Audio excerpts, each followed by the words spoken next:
Buenos días. Vamos a explicar validación de certificados de defunción de nacimientos en Colombia. Este es nuestro proyecto presentado por Luis Alexander Pedraza Cuellar y Andrés Felipe Arevalo Moreno. El trabajo aquí expuesto solo tiene fines académicos y los datos presentados son de origen público y abierto. Y el temario de la agenda de explicación. Contextualización de la problemática. En primera instancia, se establece el aumento de demandas de padres porque en los partos se tienen dudas de la falsificación de certificados de defunción de sus hijos. Y es ahí donde se cree que se está robando los bebés. Además, hay una falta de competitividad de las entidades gubernamentales para detectar la veracidad de que un bebé en realidad sí nació vivo o a nivel nacional. Objetivo: detectar la falsedad de certificados de defunción de recién nacidos presuntamente robados en las instituciones de salud en Colombia. En el entendimiento de los datos, para este proyecto se usan dos datasets del año 2018, que son los más recientes. El primer dataset muestra estadísticas de certificados nacidos vivos en Colombia y el segundo dataset muestra información proveniente de certificados de defunción en Colombia. Entendimiento de los datos. El problema era escoger los datasets apropiados para el proyecto y cómo adicionarlos para este caso. Y además profundizar en el entendimiento del objetivo, porque se necesitaba una clasificación de datos. Saber si el bebé estaba vivo o muerto, ya con esta información ya sabíamos por dónde ir y qué datasets nos servirían. El entendimiento. De aquí se extrapolan o se extraen ciertos atributos que nos sirven de importancia para el proyecto, que son el sitio del parto, peso del nacido vivo, tiempo de gestación del nacido vivo, tipo de parto de este nacimiento y multiplicidad del embarazo. Además de la edad de la madre a la fecha del parto, régimen de seguridad social en salud de la madre, área de nacimiento y profesión de quien certifica el nacimiento.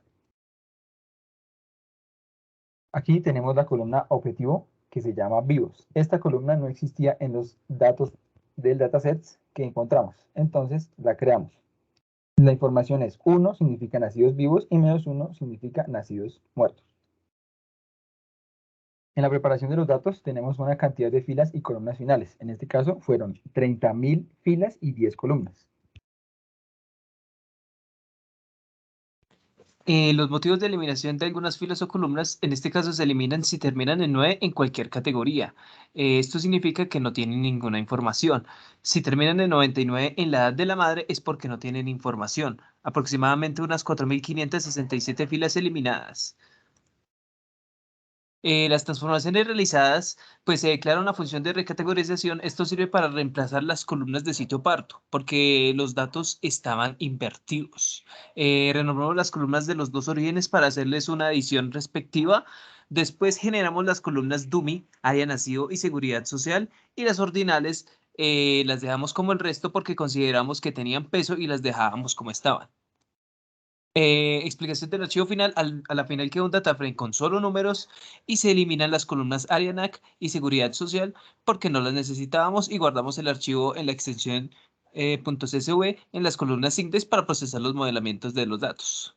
Se hizo la división de entrenamiento un 70% de entrenamiento, la validación un 15% de validación y prueba un 15% de prueba. Aproximadamente unos 25.433 datos.